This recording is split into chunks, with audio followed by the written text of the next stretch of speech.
went to Ohio. I am studying business management. I would like to get a job in human resources and then eventually go back to school and get a job in social work someday.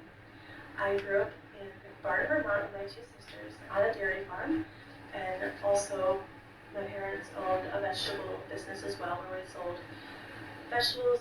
We basically just helped them with picking vegetables, taking care of the cows, selling the vegetables. We would take turns watching the farm stand and waiting on all the guests that would come.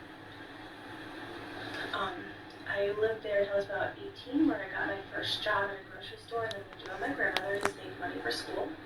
And then I moved to New York, where I went to Word of Life Bible Institute. It was about my second year there that we really didn't know what I was going to do after school. Didn't want to go back home, so I was talking to a friend of mine who I met during my first year. She's like, well, why don't you just come live with me and my family in Ohio for a little while?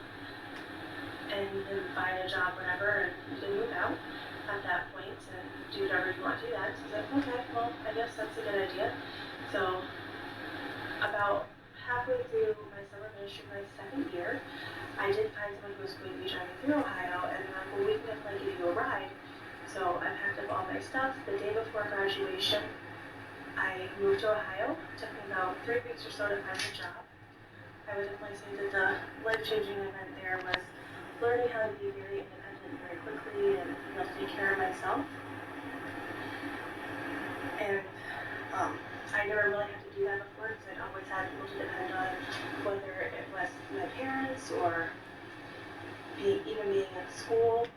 I didn't really have to take care of myself there. Living with my grandmother for a year, she pretty much paid for everything, and I just saved money for school then as well. So never really had to be super independent, but having to move out, find a place to live, get a job, and start making money for myself and realizing what being an adult and living in the real world was really like was definitely very life-changing.